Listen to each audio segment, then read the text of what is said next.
Motorsport is full of legendary figures. In modern day, we have Max Verstappen, Lewis Hamilton, and Fernando Alonso. In Formula 1's 75-year history, 781 drivers have competed, and of those 781 drivers, only 115 have won Grand Prix, and of those drivers, only 34 have become world champions. So for a driver to stand out among these is very difficult. For me, one of the drivers that stands out is a man called Jim Clark. James Clark Jr. was born on the 4th of March 1936 in a small village called Kilmany in Fife, Scotland. Now what was so interesting about Jim Clark's childhood was that he had a relatively normal upbringing, which contrasts many Formula 1 icons and their backgrounds. For example, Alberto Ascari's father Antonio was a racing legend before he passed away when Alberto was only 7 years old. Niki Lauda's grandfather Hans was an industrialist, and his great-grandfather was an advisor to Emperor Franz Joseph of Austria-Hungary. And then by contrast, Hamilton's dad, Anthony, worked 4 different jobs so his son could race.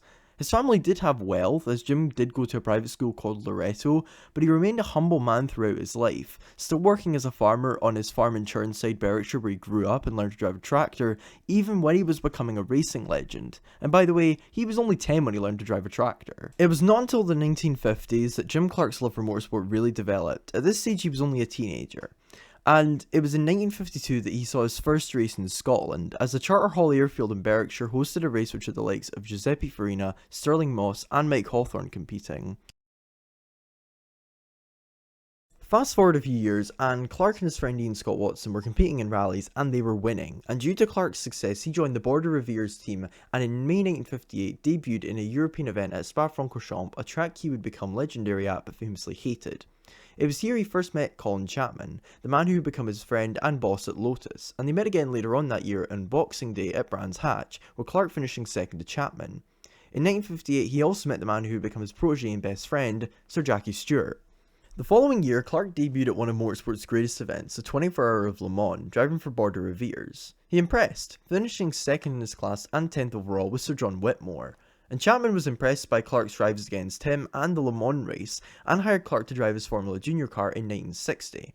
Now Aston Martin also wanted to sign Clark, but their cars were poor and they weren't ready until the Dutch GP, so Clark signed for Lotus instead, as they had a Formula 1 team that was more competitive, and he knew he could get to Formula 1 if he had success in Formula Junior, which he did, by winning the championship with Trevor Taylor in a co-win, beating the likes of John Surtees and taking numerous victories. 1960 was the year Jim Clark became a well-known name in single-seaters. Not a household name, but still well-known. The Formula Junior Championship win wasn't the only impressive thing he did that year. He made his F1 debut in the Dutch Grand Prix, he would score 3 points finishes in 6 races, including a maiden podium in Portugal, and he finished 3rd at Le Mans with Roy Salvadori, finishing as the best-known Ferrari. The following year, Clark decided to focus on F1, and in a year where Ferrari won all but 3 races, Clark was consistent, taking 2 podiums and its first fastest lap of the Dutch GP. Now, the Lotus 21 was quick, but not as quick as the Ferrari, which meant that Lotus were up against Porsche and Cooper for second in the Constructors. And Clark's 2 podium finishes in the Dutch and French GP helped Lotus to finish second, and for 1962 he was promoted to team leader after Innes Ireland was sacked by Lotus. In 1962, Lotus upgraded to the 25, and to say it would be quick would be an understatement. Clark took an incredible 4 pole positions, 5 fastest laps, and 3 victories, including a Grand Slam in the British Grand Prix. Now, a quick, brief summary of a Grand Slam is that it's the greatest achievement you can achieve in qualifying and race, as it's when you qualify on pole, set fastest lap of the race, lead every lap, and win. And at this point in F1 history, it's 13 seasons of it so far, only 5 drivers had done this. Ascari 5 times, Juan Manuel Fangio twice, Hawthorne once, Moss once, and Jack Brabham once. But unfortunately, the Lotus 25 was not a particularly reliable car that year, with 5 non-finishes for Clark, including an oil leak in the finale in South Africa, which costed him the World Championship with 20 laps to go. Now that championship was eventually won by Graham Hill, who became one of Clark's best friends and rivals. And the following year, Lotus stuck with the 25, and with a combination of Colin Chapman and his team of mechanical geniuses, and Clark's incredible feedback, Clark dominated, winning an insane 7 out of 10 Grand Prix. He also set 7 poles, 6 fastest laps, scored 9 podiums, and led 506 out of 708 of the laps that season, which is 71.4%. Clark also took 3 Grand Slams in 1963, which to this day is still a record, as Alberto Ascari had 3 in 1952, and even less races, Nigel Mansell had 3 in 1992, and Lewis Hamilton had 3 in 2017. And another crazy statistic is that in this season, Clark took his only second place finish in his entire Formula 1 career at the German Grand Prix. Now, that record, the Grand Slam record, that is incredibly impressive because when Clark was racing, as I said, there was only 10 races in a Grand Prix season. Now, in 2025, there's 24, and still, barely anybody can get that many. In 1963, Clark not only won his maiden Formula 1 World Championship, Clark nearly won the Indy 500 as a rookie, finishing second to a controversial winner in Parnelli Jones, but that story is for another day. Clark did win the Milwaukee 200 later that year, which meant that he had now won on 3 different continents as well, because of his European victories, him winning the 1963 South African Grand Prix, and winning the Milwaukee 200. And as well as this, he also won a BTCC race and took 5 non-championship event wins in Pau, Imola, Silverstone, Oulton Park, and Karlskoga. Now, one thing you will realise about Clark is he was versatile. He could win in every category he raced in, and 1964 to 1968 emphasised this. The following year was less successful, as despite winning 3 of the first 5 races of the Formula 1 season, Clark finished only 1 further race that season, which, just like in South Africa in 1962, was the finale where he encountered problems, because he was leading the 1964 Mexican Grand Prix and dominating it, but his engine lost oil and he retired on the last lap of the season, which moved him from winning the title to being third behind Surtees, who won the championship, and Hill. And although Clark didn't win the Formula 1 championship, he did win the British Touring Car Championship, then known as Saloon Car Championship. He also qualified on pole for the Indy 500, but he had a car failure, and AJ Foyt ended up winning it in the end. Now it's 1965, and Lotus have introduced the 33. Clark once again had an incredible season, where he took his second world championship, won 6 times, took 6 poles, 6 fastest laps, 6 podiums, and led 349 of the 683 laps that season, which, yeah, it's less than 1963 with 51%, but his successes in other forms of motorsport showed how incredible 1965 truly was for him and his versatility as a racing driver. Clark qualified second in the Indy 500 to Foyt, but he went on to lead 190 of the 200 laps of the 500, and he finally won the Indy 500.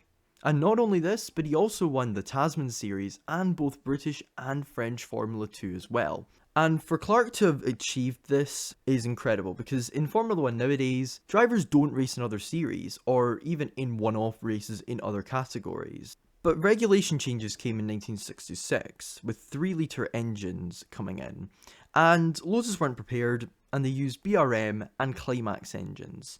Now, the BRM engine was an absolute disaster, but Clark still somehow managed to win the 1966 US Grand Prix driving it. Whilst Clark did finish only 6th in the Formula 1 driver standings, it was still an impressive season in which he outperformed a poorer car. And in 1966 he also finished second at the Indy 500 to Hill, won several British touring car races, and ran well in Formula 2 events and the Tasman Series.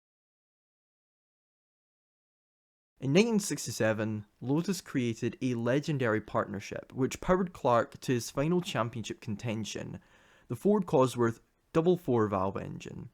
After a difficult opening 2 races with the BRM and Climax engines, where he averaged 4th in qualifying still, Clark and Lotus finally got the Cosworth engine at the Dutch Grand Prix. Clark went on to win on debut with the DFV and won the British Grand Prix a month later as well.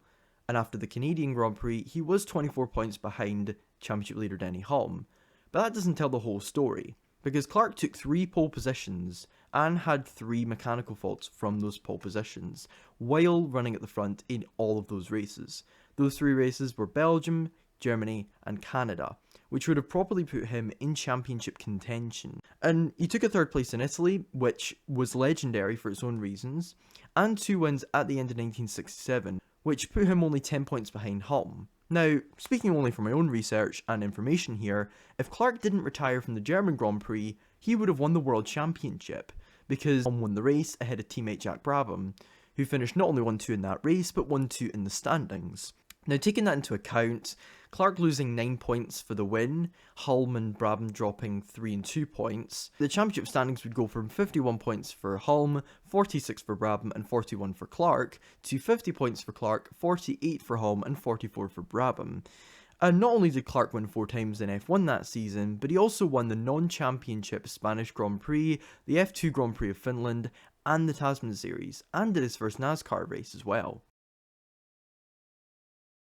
But after winning the opening Grand Prix of 1968 in South Africa and the Tasman Series, Clark had 2 options because there was a 4-month break between the first race in South Africa and the second race in Spain. He could either do a 1,000-kilometer race at Brands Hatch or do a Hockenheim Formula 2 race. Clark chose the latter, which was held on April the 7th, 1968.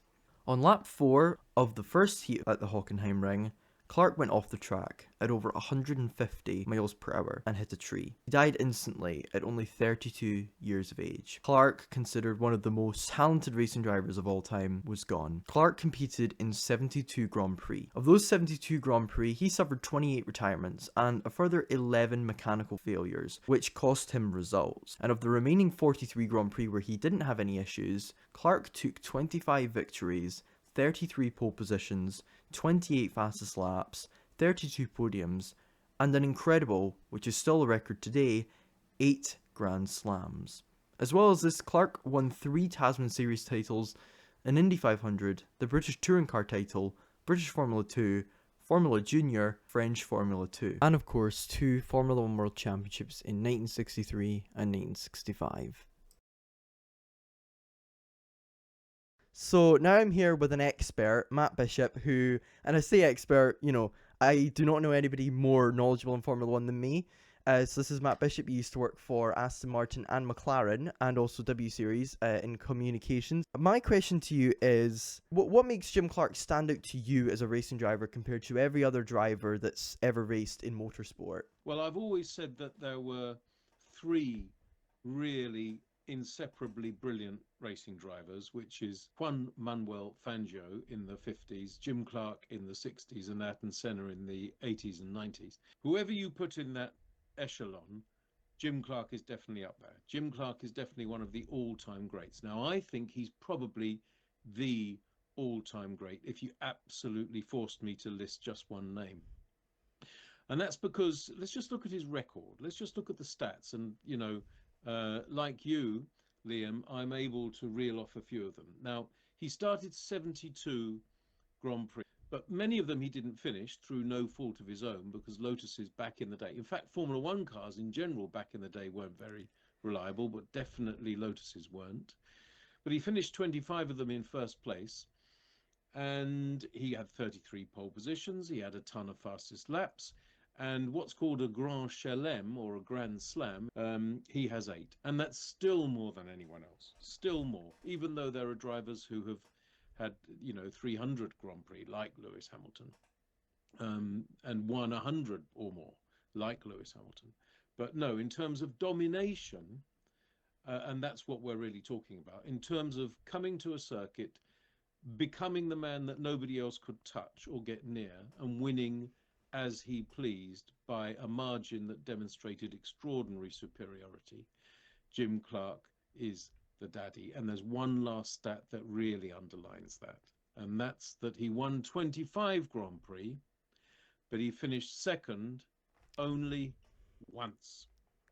In other words, when his Lotus held together, Jim Clark won. I also wanted to ask, because obviously, and I talked to you about this, a few months ago. There are these standout drives that some drivers have. For Senna, it would be at Donington in 1993 or Monaco in 1984. For Lewis Hamilton, it would be the British Grand Prix in 2008. Of course, you were working for McLaren back then. What drives for you, not only in Formula 1, but in racing in general, for you stick out with Jim Clark, and why were they so impressive? The one that stands out most of all, strangely, wasn't even a win, and that was Monza 1967. So he was leading, and he had to have a pit stop, and he dropped all the way back, and he just fought his way through, all the way back through to the field, and he really should have won it, but he ended up third, didn't he? He ended up running out of petrol, or Yeah. running low on petrol, Yeah. and ended up third. So one of his best drives of all time was a third place, and I think that was a stupendous drive, because suddenly he just attacked the circuit. Thanks, Matt, for the interview, and thank you very much for watching this documentary.